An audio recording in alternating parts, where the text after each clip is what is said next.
Welcome to part 2 on our lecture on blood vessels and hemodynamics. Picking up where we left off in our last lecture, today we're looking at distribution of blood throughout these various vessels. So at rest, the largest portion of blood in the body is going to be located in the systemic veins and venules, and this collectively is going to be called the blood reservoir. These vessels are going to store blood, and through venous vasoconstriction, they are also able to move blood to other parts of the body if the need should arise. So in the case of hemorrhage, when blood pressure and blood volume are going to decrease, vasoconstriction of the veins in the venous reservoir are going to help to compensate for that blood loss. The principal reservoirs are going to be the veins of the abdominal organs, the liver and the spleen, as well as the skin. Moving on now to look at capillary exchange.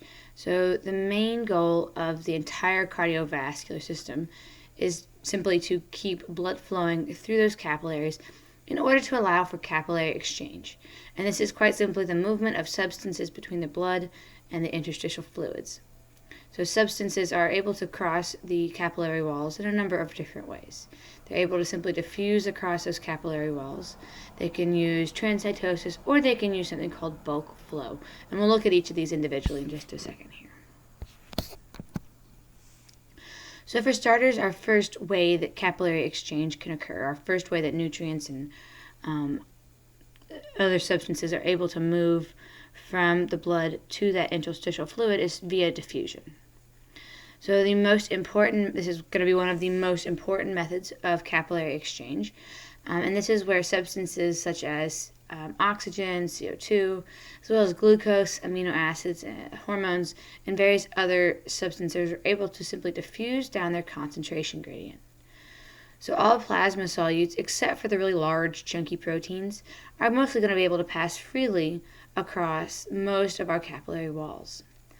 The prime exception of diffusion is going to be the water-soluble materials that are unable to cross capillary walls.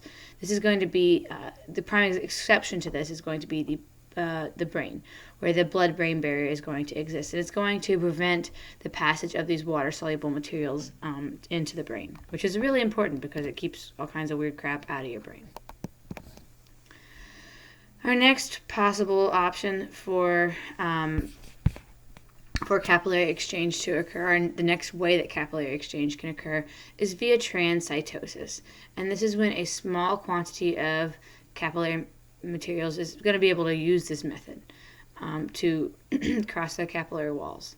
So in this process, substances that are found in the blood plasma are going to become enclosed within tiny little pinocytic vesicles, and these are going to then first enter the endothelial cells by endocytosis, then they're going to move across the cell and exit on the other side of the cell by exocytosis.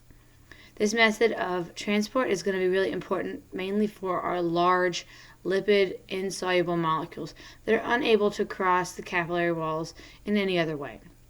So, for example, the hormone insulin is going to enter the bloodstream via transcytosis, as well as certain antibodies are able to pass from maternal circulation into the fetal circulation via transcytosis. Then finally, our last way that capillary exchange is able to occur is via bulk flow. And this is a passive process in which a large number of ions, molecules, or various particles that are in a fluid are going to move together in the same direction. Bulk flow is going to occur from an area of high concentration to an area of low pressure, an area of high pressure to an area of low pressure, and it is going to be continuous as long as that pressure difference exists. So this bulk flow is going to be more important for the regulation of the relative volumes of blood and interstitial fluid. So looking at the filtration with regards to bulk flow, this filtration is going to be, again, a pressure-driven movement of fluids and solutes from the blood capillaries into that interstitial fluid. Two pressures are going to promote this filtration. We've got our blood hydrostatic pressure, our BHP, and the pressure that's generated by the pumping action of the heart. And then also, additionally, we have the interstitial fluid osmotic pressure, so IFOP. So these two main pressures here are going to be the main pressures that are going to promote this filtration via bulk flow.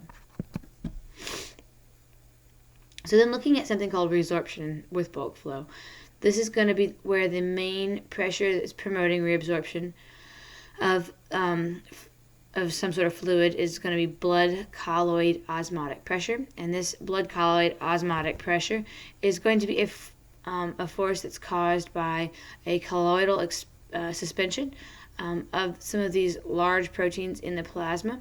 And these are going to average a pressure of about 26 millimeters of mercury in most of these capillaries. So this pressure that's being exerted on these capillaries is what's going to drive this reabsorption. So the effect of this blood colloid osmotic pressure is going to pull, essentially, fluids from the interstitial space into the capillaries. And then opposing our bulk colloid osmotic pressure, our BCOP, is going to be the interstitial fluid osmotic pressure, or IFOP.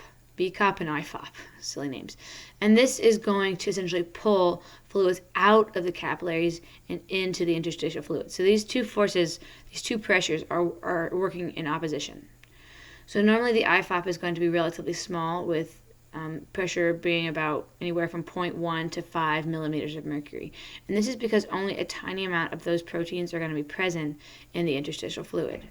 So the small amount of proteins that leak from the blood plasma into that interstitial fluid does not accumulate there, because they are going to pass into the lymph in those lymphatic capillaries, and is eventually going to be returned to the blood. So that's why our IFOP is fairly low.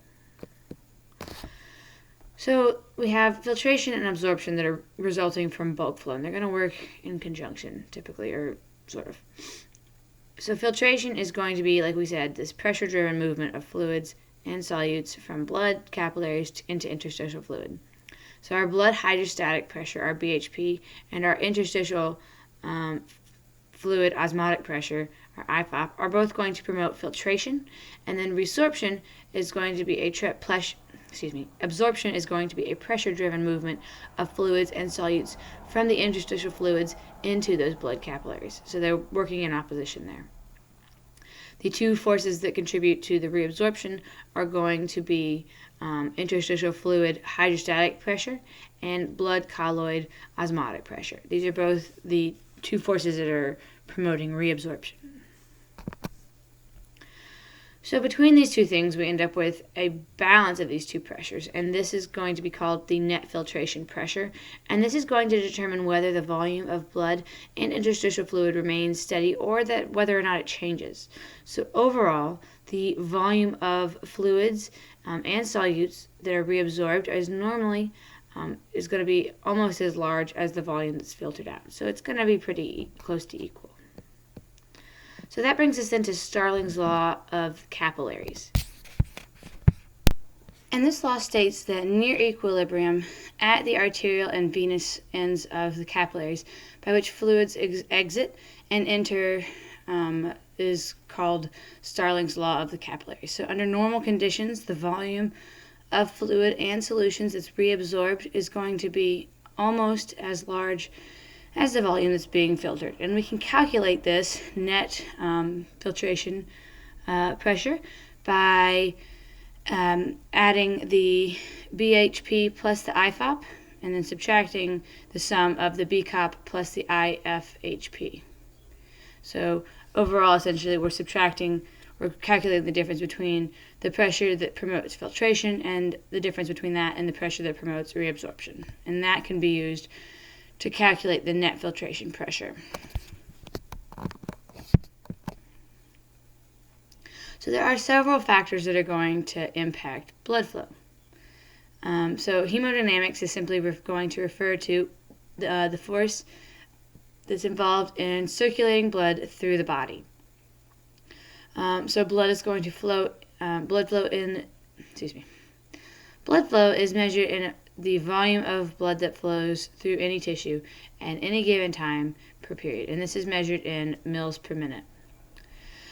The total blood flow is going to be the cardiac output, which is the volume of blood that circulates through the systemic or the pulmonary blood vessels at each minute. So cardiac output is going to depend on heart rate and stroke volume.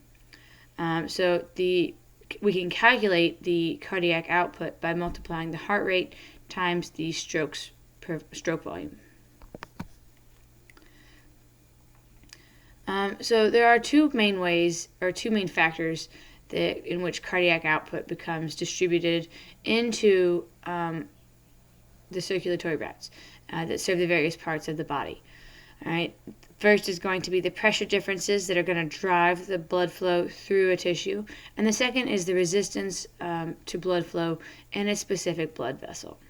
So blood flows from regions of high pressure to regions of low pressure, and the greater the pressure difference, the greater the blood flow is going to be. But, however, the higher the resistance, this is going to result in a smaller blood flow. So we can calculate our cardiac output by dividing the mean arterial pressure by the resistance. So looking at blood pressure. Blood is going to flow from regions of high pressure to regions of low pressure. We've established that. So the greater the difference in pressure, the greater the blood flow. Right? The contractions of the ventricles are going to generate the blood pressure, and the hydrostatic pressure is going to be also exerted by the blood on the walls of the blood vessels. Our blood pressure is going to be determined by cardiac output, blood volume, and vascular resistance. So blood pressure is going to be highest in the aorta and the large systemic arteries.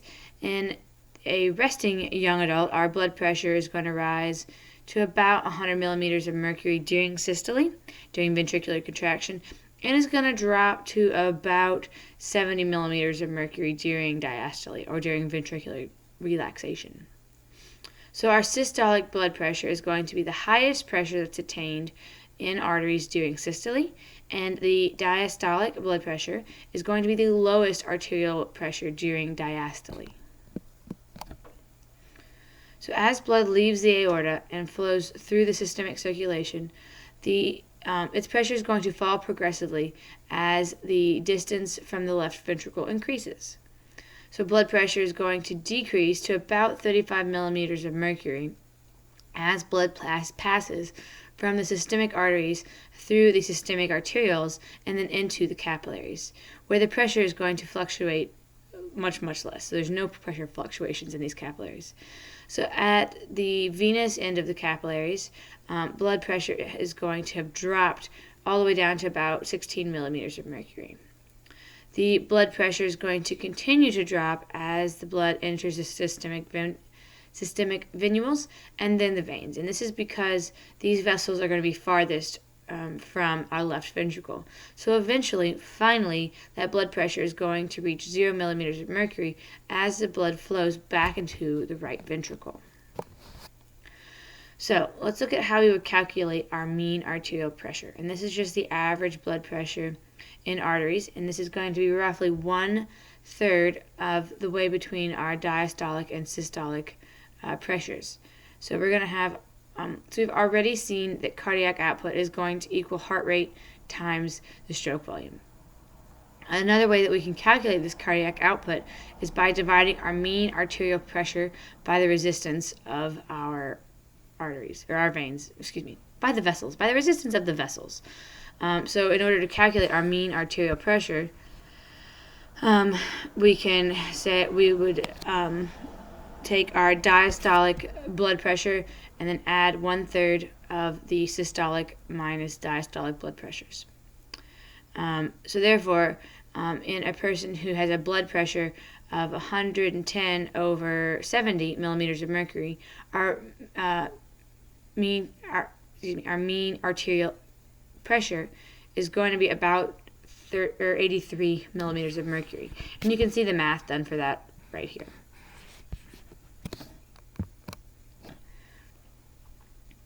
So we are going to have already seen that our cardiac output is going to equal heart rate times stroke volume. And like we mentioned, another way to calculate our cardiac output is to divide our mean arterial pressure by resistance. So that equation is shown here. Our cardiac output is going to equal mean arterial pressure divided by resistance. So by rearranging the terms of this equation, you're able to see that our mean arterial output, or our mean arterial pressure, is going to equal to our cardiac output times our resistance. So if cardiac output rises due to an increase in stroke volume or heart rate, then the mean arterial pressure is going to rise along with it, as long as that resistance remains steady. So likewise, any kind of decrease in our cardiac output is going to result in a decrease in our mean arterial pressure if, again, resistance remains constant or does not change. So the contractions of the ventricles, just to sort of summarize, the contractions of the ventricles are going to generate the blood pressure. Blood pressure is going to be determined by our cardiac output, blood volume, and vascular resistance. And the higher the blood pressure, the greater the blood flow is going to be.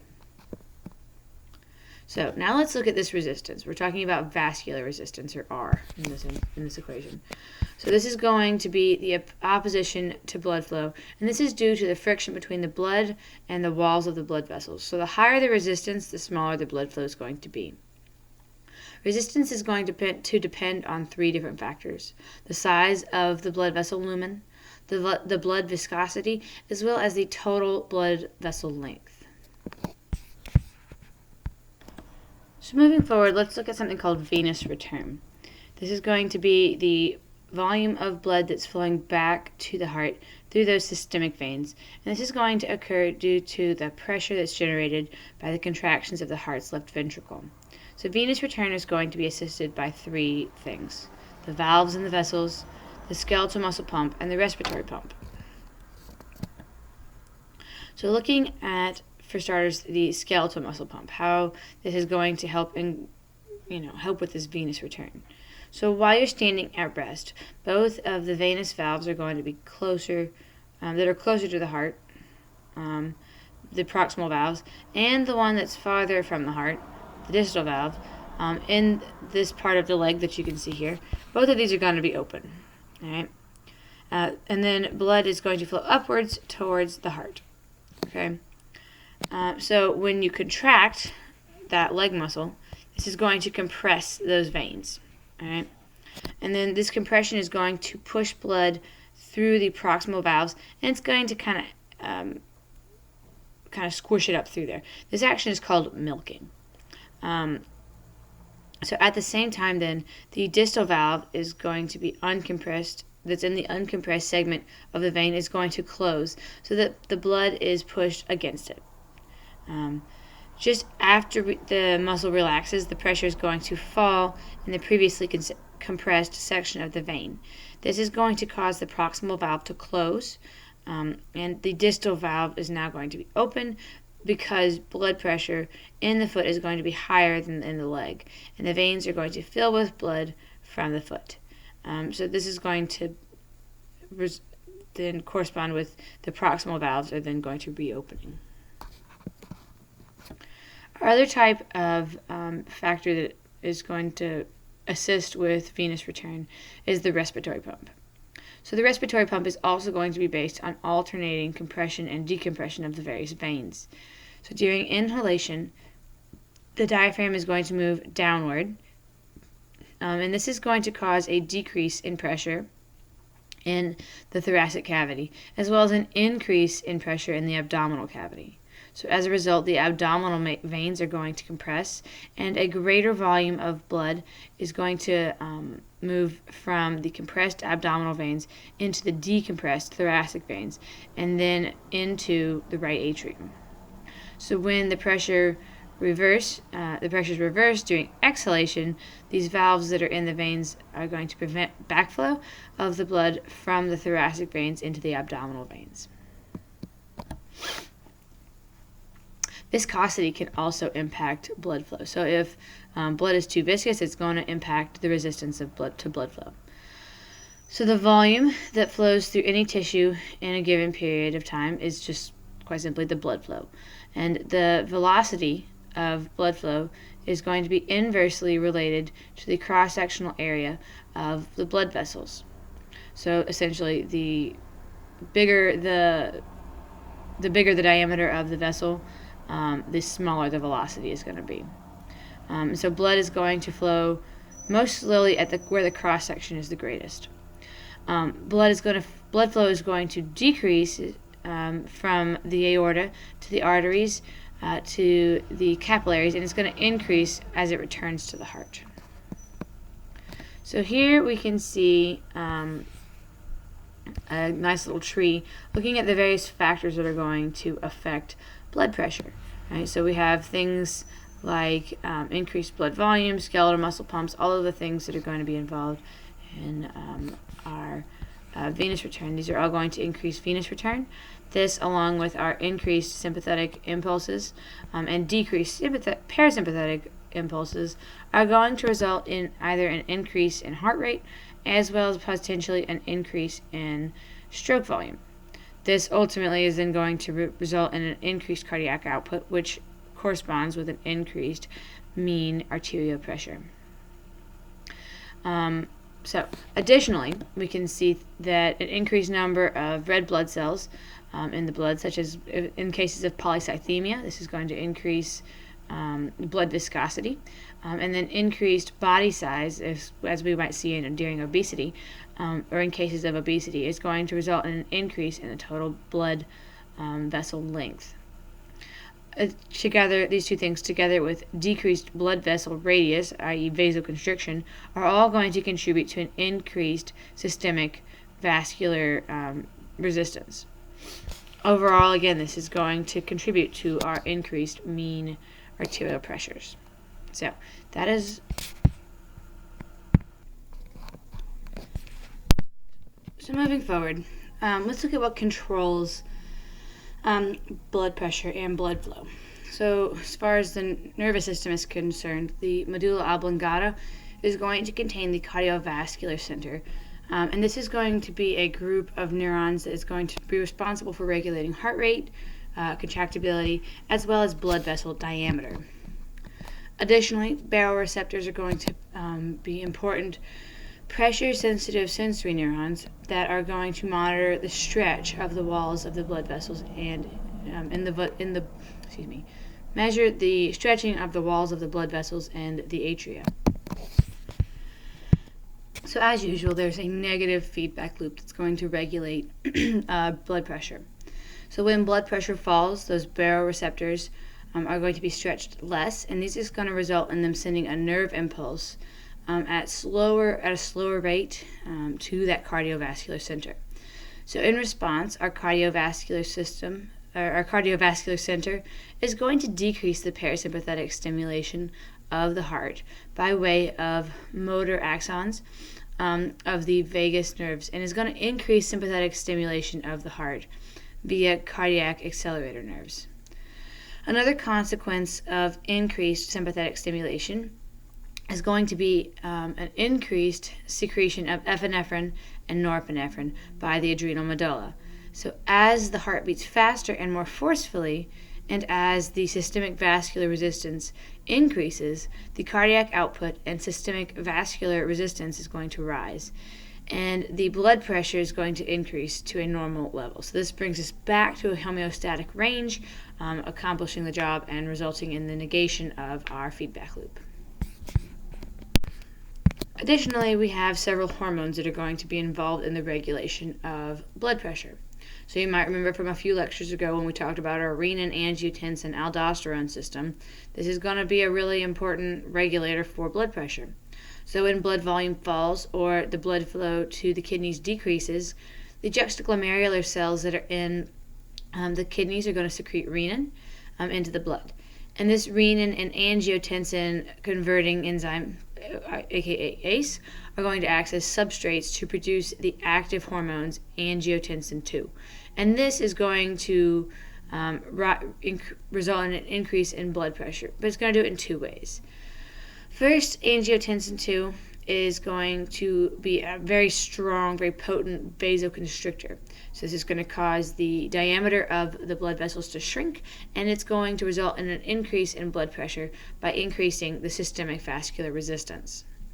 The second is going to be that it stimulates the secretion of aldosterone, which is going to increase the reabsorption of sodium and water by the kidneys. And this water reabsorption is going to increase the total blood volume, resulting in, again, an increase in blood pressure. Another hormone that's going to be involved in the regulation of blood pressure is called the atrial natriuretic peptide, or ANP. This is going to be released by cells that are in the atria of the heart. This atrial natriuretic peptide is going to result in a lowering of the blood pressure by causing vasodilation, as well as by promoting the loss of salt and water into the urine, which again is going to result in the reduction of blood volume. Additional hormones that regulate blood pressure are epinephrine and norepinephrine. So in response to sympathetic stimulation, the adrenal medulla is going to release these two hormones. These hormones are going to increase cardiac output by increasing the rate and force of the heart's contractions.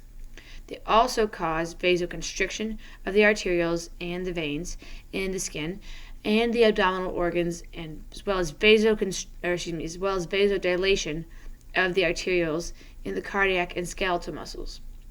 This in turn is going to help to increase blood flow to the muscles during exercise. And the last of the hormones that are going to be really important in regulating blood pressure is the antidiuretic hormone. This is also called vasopressin. This is produced by the hypothalamus and is going to be released from the posterior pituitary in response to dehydration or a decreased blood volume. So among other actions, our ADH, our antidiuretic hormone, is going to cause vasoconstriction, which is going to increase our blood pressure. So for this reason, ADH is also sometimes called vasopressin, because it's a great vasoconstrictor. ADH is also going to promote the movement of water from the lumen of the kidney tubules into the bloodstream, and this results in an increase in blood volume and a decrease in the urine output. So here we have a handy little table summarizing the various hormones that regulate blood pressure. So that's all we have for today. So as always, if you have any questions, please feel free to contact me or ask during class. So see you next time.